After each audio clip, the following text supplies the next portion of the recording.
And now, ABC's 2020.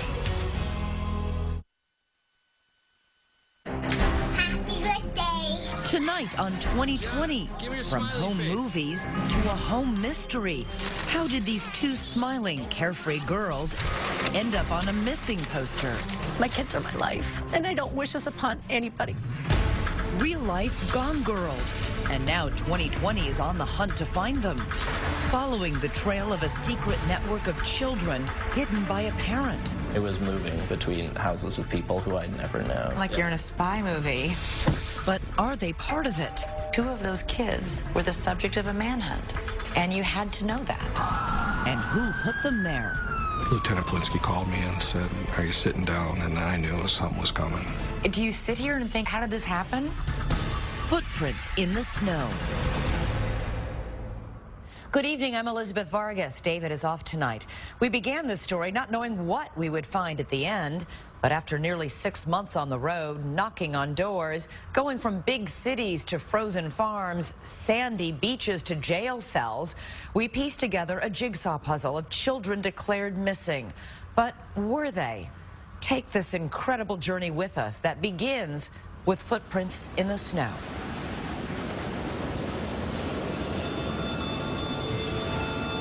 It is 7 p.m. on a 30-degree April evening in the suburbs of Minneapolis. A spring snowstorm has blanketed the roads.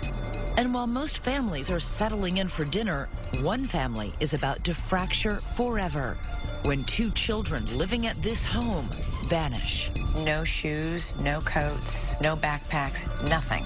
Poof, they're gone. 13-year-old Gianna and 14-year-old Samantha Rucky disappear. The only trace, footprints in the snow. But oddly, there is no manhunt to find the girls, no police press conference. How can 2 children in the state of Minnesota be gone and no one knows where they are? Their parents are embroiled in an ugly divorce and custody dispute, but they insist they are united in their desperation for the girls. I'm concerned. I am worried. I don't know what to think. You don't sleep. You drive around at night. You're always looking. Where did they go? Who are they with? And why does our journey begin by asking questions to their mother inside the Ramsey County Jail? Did you have anything to do with your 2 daughters running away? No. Do you sit here and think, how did this happen? Clean record, never had Clean a problem. record, and here you are in jail on $1 million bail? What's going on? I have no idea. This shouldn't be what happens in a divorce.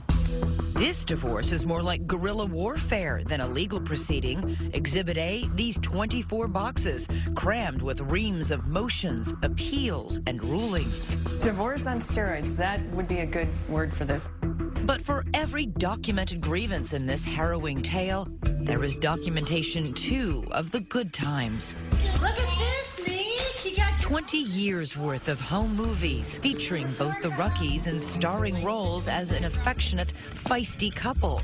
You're figuring it out now? Shut up, it just ran over. And doting, loving parents to their 5 children. Dad, it's my birthday. Nico, Samantha, Gianna, Nia, and Gino. It sounds like a busy home. They're wonderful. It was my dream.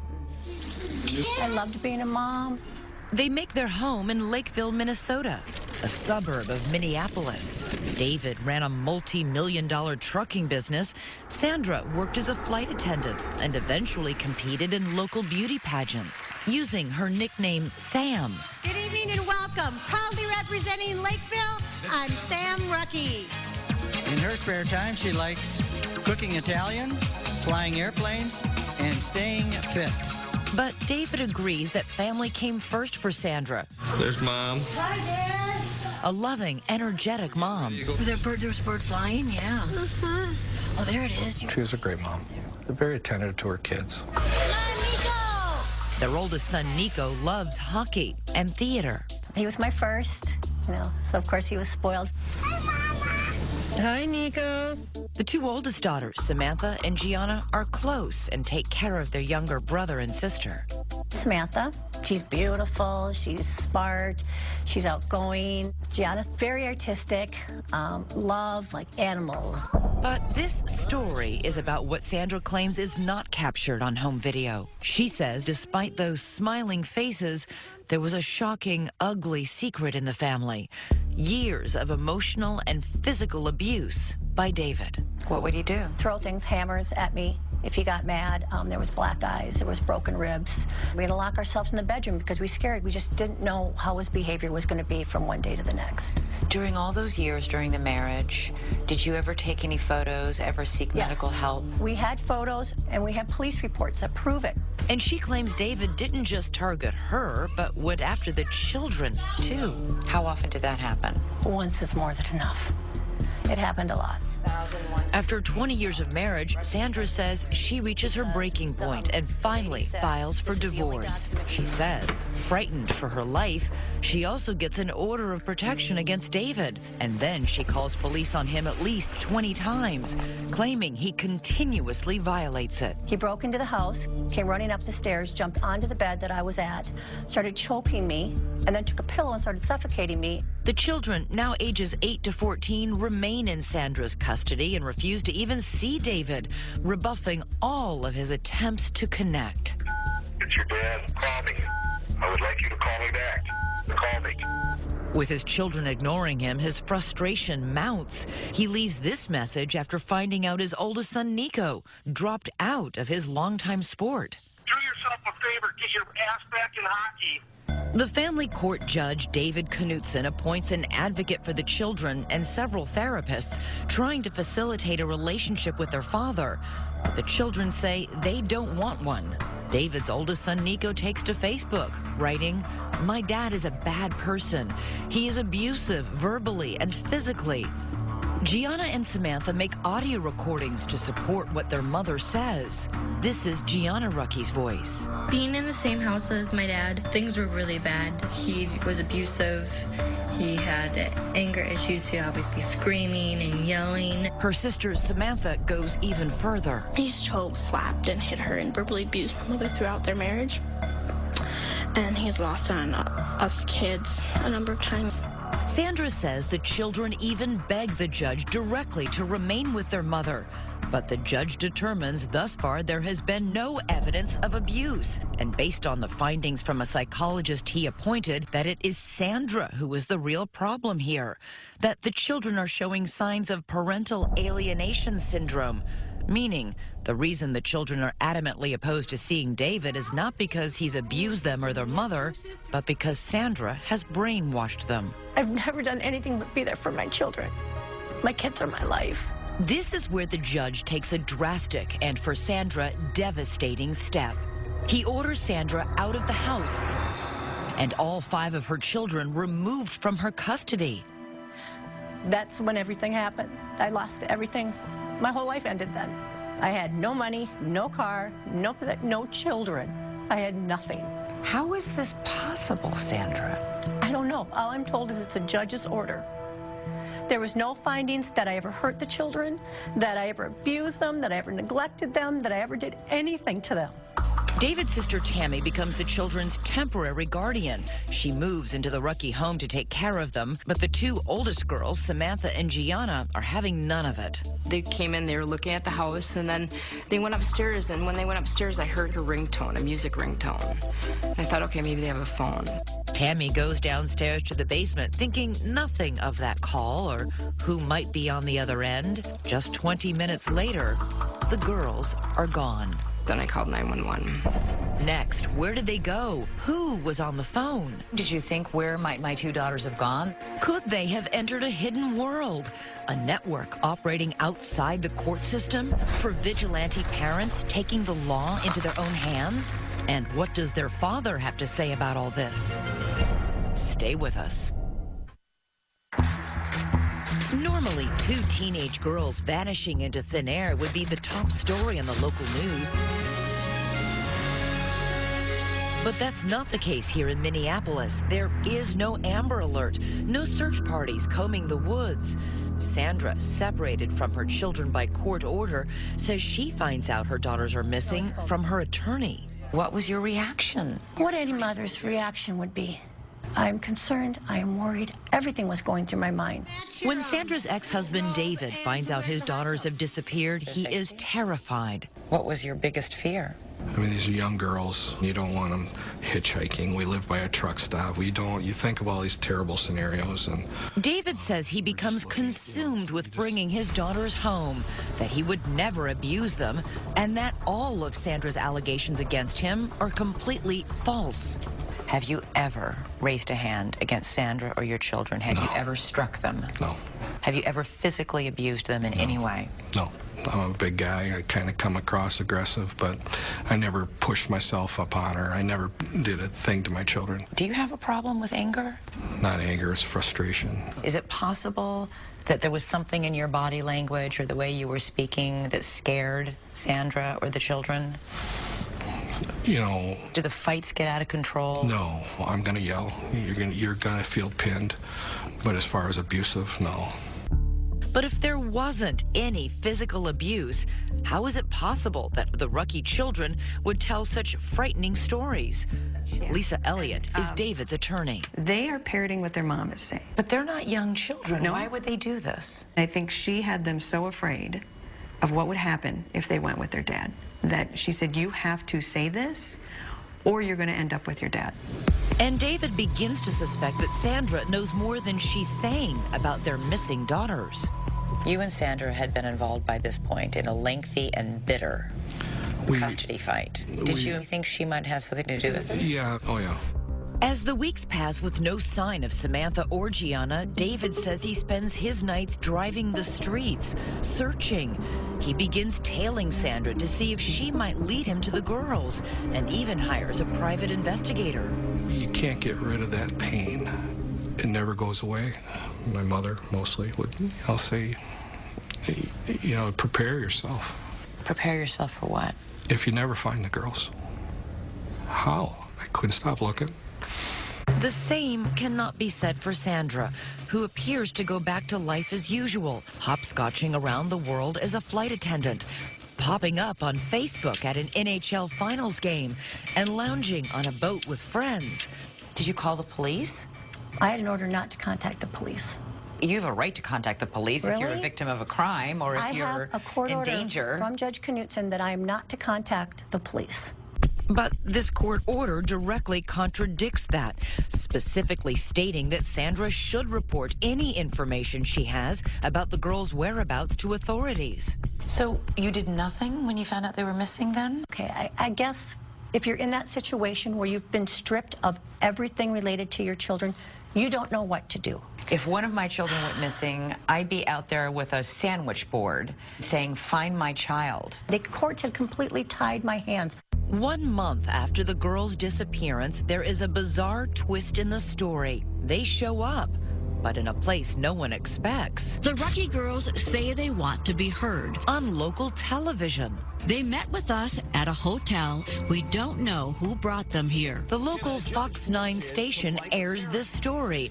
And right there, sitting in front of the reporter, are the two missing Rucky sisters. I'm just really scared it's going to end really badly. And once again, they back up what Sandra has been saying. He was abusive, really. In what way? Emotionally, verbally. I mean, our mom was always our protector, but now there's no one there to protect us. I was glad to see my girls, but, you know, what I was hearing coming out of their mouths was hard. And as quickly as you can change the channel, the girls are gone again, vanishing back into the night. Months pass. Their faces appear on the missing and exploited children's website and on thousands of plastic bags distributed in northern Minnesota. The search continues for the Rucky girls. Their parents' epic divorce drags on until the judge finally makes his ruling. In a painstaking 60-page order, he drops a bombshell, awarding full custody of all 5 children to David, writing of Sandra's allegations of abuse that the court has not received any evidence to support her very serious allegations. He went on to say Sandra refused to cooperate with any of the professionals appointed in this case. For David, it is total vindication. 17-year-old Nico, 13-year-old Nia, and 10-year-old Gino return to their father's care. And while David works to mend his fractured relationship with them, his 2 missing daughters are no closer to being found. The 3 children reacting to the absence of their sisters, were they worried? This was a big-time white elephant in the room. It just, you know, it was always something that was just there. The secret of what really happened to the Rucky girls holds for 2 alarming long years, until someone who knew that secret, someone who kept it, finally speaks up. You knew Sandra was lying. I thought she was, yeah.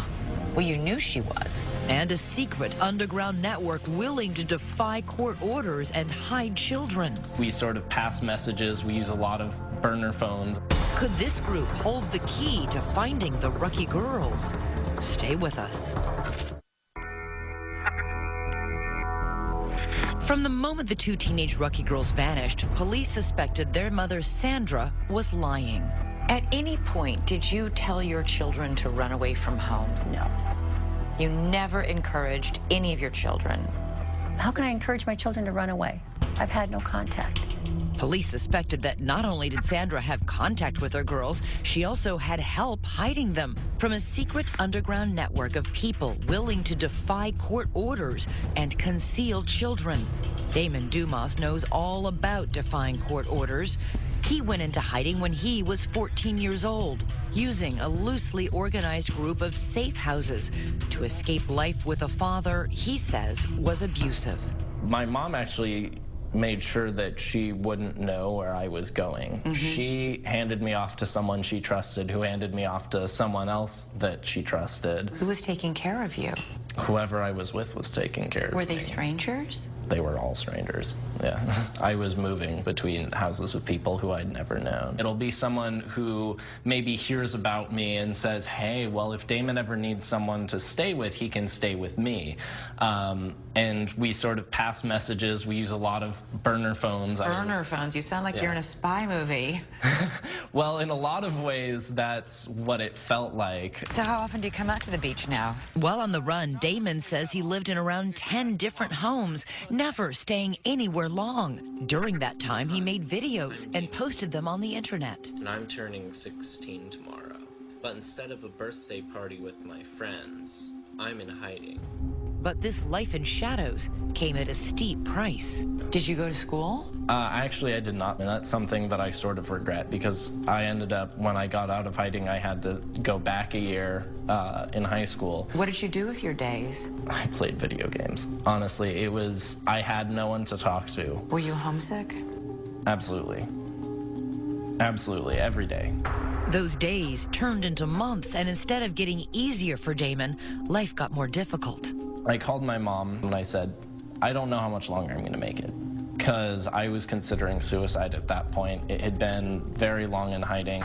In those videos, Damon discussed the abuse he says he suffered. I told police about this. I told psychologists. I even told a judge. And yet somehow it was all covered up in lies. Today, Damon is an activist working with an organization called the Women's Coalition. He blames the court for forcing him into his life on the run, even though Damon's father strenuously denies ever abusing his son, and a judge agreed there was no credible evidence to prove it happened. He said that whether or not I was being abused, my mom had to stop talking about abuse, and that Why would a judge do that if he really thought you were being abused? Because what people don't understand is that this is not something that is a one-time case. This is not something that happened to me. This is systemic.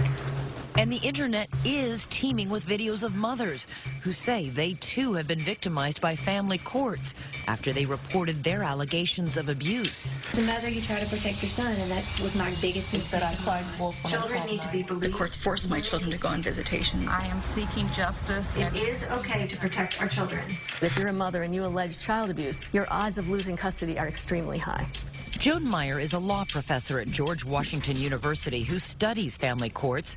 Her research has turned up some surprising and, in her mind, troubling results. If you raise abuse, especially child abuse, you've got to make a very strong case. If you can't nail it, not only will you lose custody, you may lose all access, because the assumption will be that you have poisoned your child's brain with these ideas. Sandra says this is exactly what happened to her. So, did her daughters run away to protest a family court ruling like Damon Dumas? That's what Brandon Stahl, a reporter at the Minneapolis Star-Tribune, wanted to find out. On the 2-year anniversary of the girls' disappearance, he decides to write a story. I wanted to know if the girls were okay and if I could find them. He didn't find the girls, but he did find this man, Dale Nathan, a diminutive 81-year-old who has spent years working as an attorney in custody cases. Dale had his legal license suspended after he refused to reveal where one of his clients was in hiding with her child.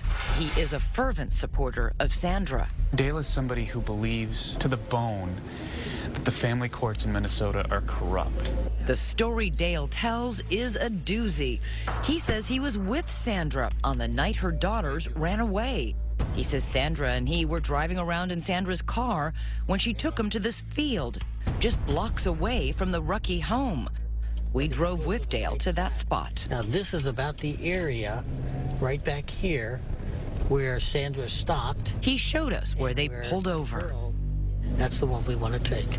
So you stopped, you parked, you waited? And after about 20 minutes, the 2 girls came running across that little field. They got into the car, and then Sandra started driving. The 4 of them drove around back roads for more than 2 hours. She kept saying, oh, the Lakeville police, they're going to find us. And she kept telling the kids, get down in the back seat. During the ride, Dale says Sandra was frantically making phone calls. Apparently there was no plan, and she was making plans on the run. Dale says he knew that the children had already been taken out of Sandra's custody and that by driving off with them, she was breaking the law. Sandra was busy telling the police she had no idea where the girls had gone, and you knew Sandra was lying. I thought she was, yeah. Well, you knew she was because you were in the car with her. That's true. Right. You're right. So if you knew she was lying about that, why didn't you go to police and say, I know what really happened? I think Sandra was trying to protect her children. I wasn't going to betray that. Dale insists he couldn't help even if he wanted to. He doesn't know where Sandra ended up taking the girls. After hours of driving around with him, she dropped Dale off at a truck stop and then drove away with the girls still in her car. Last April, the Star-Tribune published Brandon Stahl's story, and one reader in particular was riveted. What did you think when you read the account of Dale Nathan? Dumbfounded. Or like, this is completely validates everything you suspected. Everything. At that point, we knew Sandy was involved. And now police know too. They arrest Sandra and charge her with 3 felony counts of deprivation of parental rights. She's thrown in jail on $1 million bond. But the mystery remains, where are the girls? 1 month after Sandra's arrest, there is stunning news. Lieutenant Plinsky called me and said, are you sitting down? And then I knew something was coming. Next, the Rucky girls found at last. But where have they been? Who took them in? We're on our way to find out. And you may be surprised by what we find behind this door. Stay with us.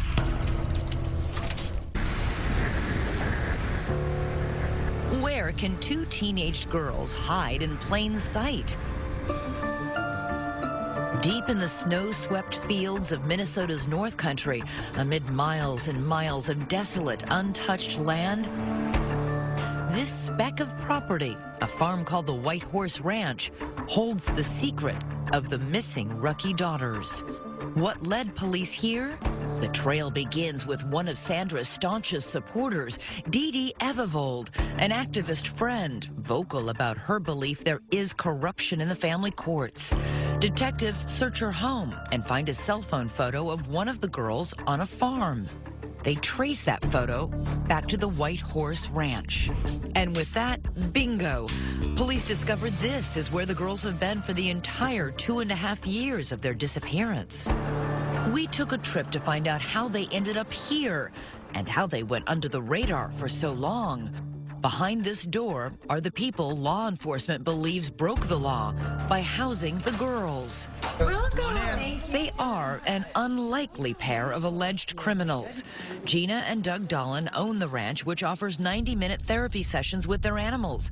22 horses, 3 donkeys, and 2 alpacas. They help children who've been abused. Our mission is to reach children and families and to bring healing and wholeness through the animals. Hundreds of children have made day trips to the ranch, but Samantha and Gianna Rucky were not their typical guests. We received a phone call. From? Dee Dee Ebevold. Dee Dee Ebevold not only knew Sandra, she knew the Dolans and respected their work on the ranch. I knew that these are good, honest, salt-of-the-earth people that really are just about doing the right thing. She just said that they needed a temporary place and that they were working through a court case. So you thought they were coming for 3 days? That's correct. 3 days isn't a big deal. The Dolans say it was Sandra, along with Dee Dee, who dropped the girls off at the ranch one night with no more than the clothes on their back. Then Sandra left and never returned. Days turned into months, and then astonishingly, years. I don't understand how 3 days turns into 2.5 years. I don't know if I can even answer that question.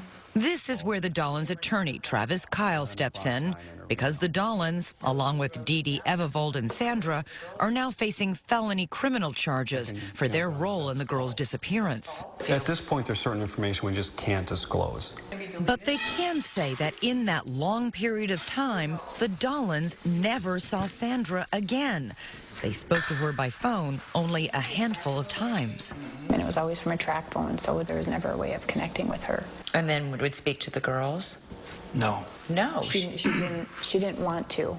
I mean, she was very concerned about them and tell them that I love them. I almost feel like she knew that they were safe here. Don't you think that's a little weird? Mm-hmm. We run into a lot of weird stuff here.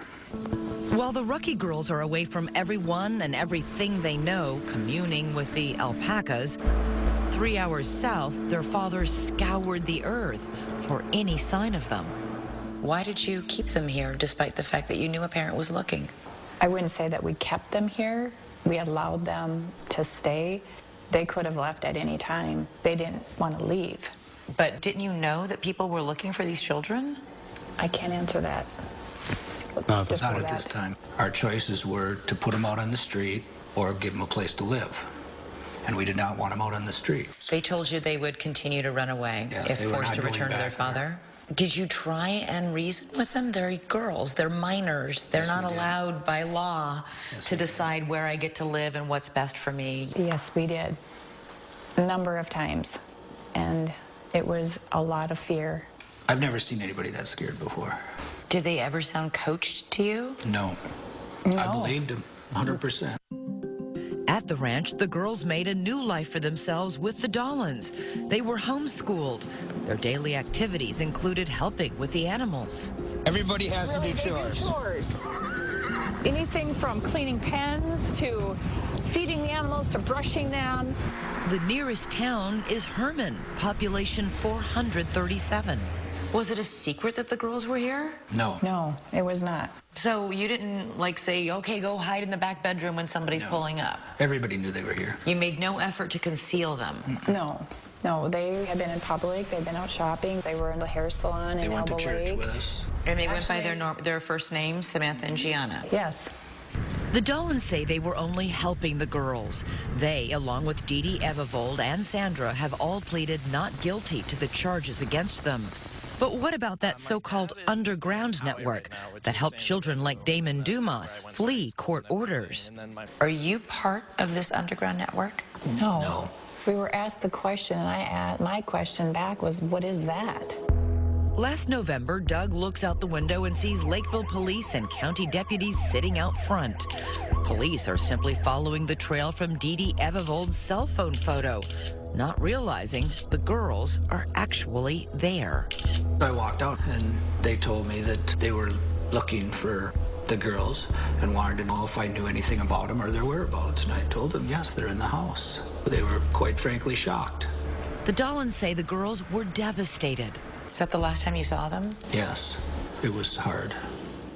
So what would you say to them if they were watching this? We pray for them every day, and we love them. And we want what's best for them, truly. But did they do what was best for them? David Rucky's attorney, Lisa Elliott, says absolutely not. Is it possible they were just good Samaritans trying to help? When the mother drops them off and doesn't come back for them, ever. For 2.5 years? For 2.5 years, I would think most people would at some point say, we need to look into this. So what happens when police take the girls from the farm? How does a broken family get pieced back together? When David finally sees the girls for the first time, it is not the reunion he imagined. Were you nervous? I ran out of the room. I started crying. I didn't recognize them because, you know your children. You remember what they sound like. You remember how they looked. I didn't recognize my daughters. The hard work begins of building trust with two girls who still fear their father. Samantha and Gianna said a lot of devastatingly terrible things about you, publicly. But again, they're in a fragile state. Do they still believe those things? I don't know. We don't get deep into things along that lines. We're moving forward.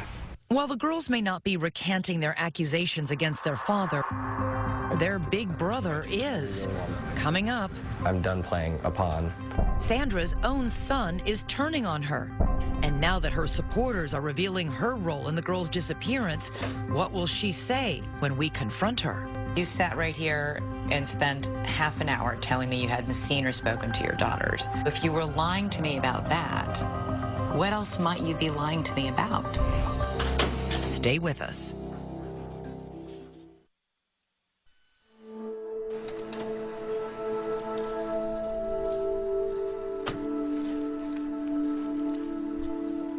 For the second time in 2 months, we have come to the Ramsey County Jail in St. Paul, Minnesota, to visit inmate Sandra Grazzini Rucky.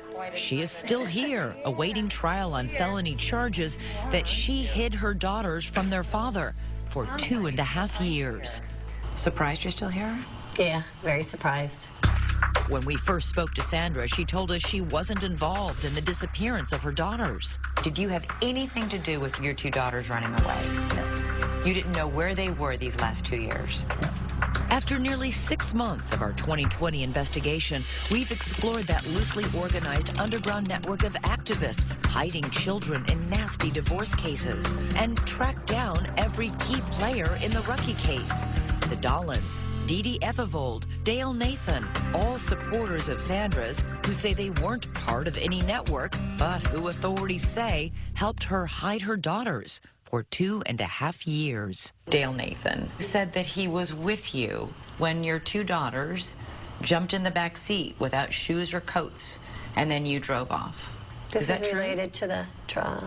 Yeah, that'll all be talked about at the upcoming I can't comment trial. on anything related to the trial. You know Well, that. all I'm telling you is you sat right here and spent half an hour telling me you hadn't seen or spoken to your daughters. And I've now spoken to 3 people who tell us, in fact, that's a lie.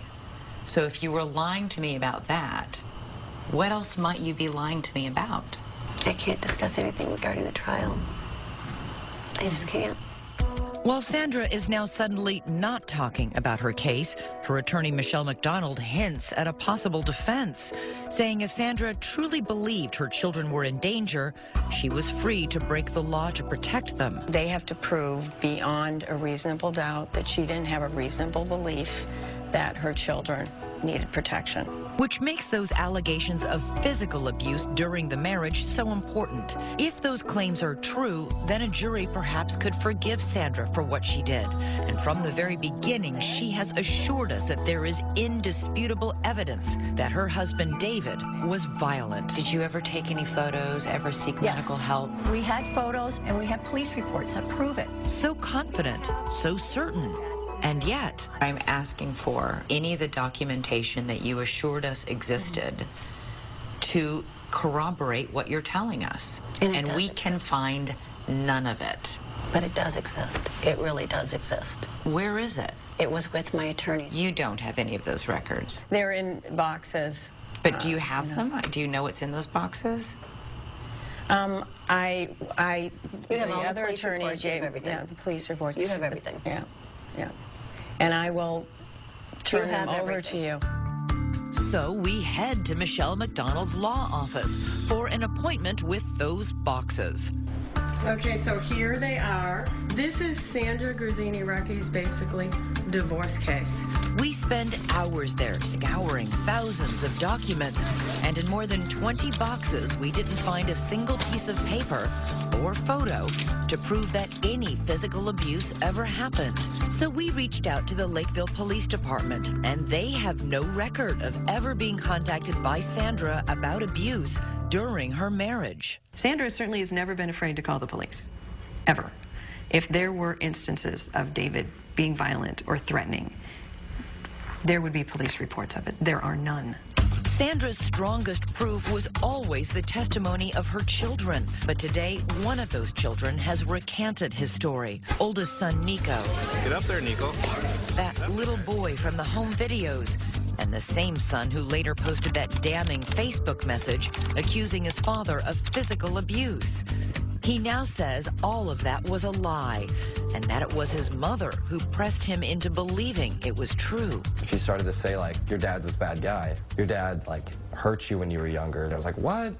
What are you talking about? I don't remember any of this. Well, it happened to you. It's like, and at the time I believed it because you listened to your mom. He says he was 15 years old, and he couldn't understand why she didn't want him to see his father. I felt really close to my dad, and I was still confused on what was going on. Like, why wasn't I seeing my dad? Nico now says he never saw his father physically abuse his mother or his brother and sisters. As for that Facebook post, Nico says Sandra stood over him while he typed, coaching him on exactly what to say. When I look at my writing then and what I wrote then, that doesn't sound like me, and I feel really bad. He continues to tell us that you brainwashed them into thinking they were abused. And you don't find that questionable? Well, what do you think? You're his mom. I haven't seen Nico for a long time. It's sad that he's saying that. But when my son hadn't been around his father, he has a completely different story than he has now. Did you somehow convince your own kids that their dad was abusing them? No. No. To this day, she says she stands by every decision she has made, every battle line she's drawn, every consequence she and her children have suffered. The two daughters, they spent 2 years working on a horse farm. They didn't go to school. You don't think I think about all these things? I know what these kids have been put through. But it wasn't me who put these through. This was the system that put the kids through this. David and his attorney, Lisa Elliott, say this was never about keeping her children safe.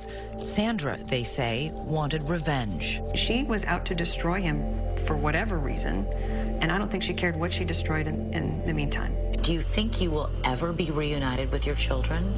Yes. You do? Yes. Yes. I believe this will be turned around. Perhaps, but it will take more than a court order to do that. It is painfully clear as you watch her son Nico struggle with the simple question, does he still love his mother? I want to say no, but she's my mom. She just doesn't feel like a mom. Nico! Wave it in! Next, how are the girls adjusting to their new lives in their old home with their father? Stay with us. It is a heartbreaking time capsule of a family that no longer exists. Happy New Year! Happy New Year! Oh my God, I haven't seen him in years. Where'd you find pictures? My babies. Sandra, are you making any comment today? Sandra is now out of jail. She was released in February after 130 days behind bars. I do appreciate the air and the sun. I will say that. But she says there was no cause for celebration. I'm in a prison without the bars, is what I'm in now. Because as part of her release, Sandra is not permitted to have any contact with Samantha and Gianna. She is allowed to see her other children with conditions. As for the girls, David says they are happy to be home and doing well. They rang in the new year and a new life together on their first family vacation in years. David asked us to obscure the children's faces to give them privacy. Samantha and Gianna are back in their high school and are getting good grades. Samantha has her driver's permit, and it might surprise you to hear how David sees his family's future. Will you fight her ability to see the children? This is my children's mother. It's important that they have a mother. Sandra is slated to go on trial this coming July. Let us know what you think about her claims and what the Dollins did at that farm on our Facebook page and Twitter. Use the hashtag ABC2020. Domestic violence is a serious issue, and there are many people, parents and children, who need help. If you know of someone who does, go to our website for a list of resources. And that is our program for tonight. I'm Elizabeth Vargas. For David and all of us here at 2020 and ABC News, have a great weekend.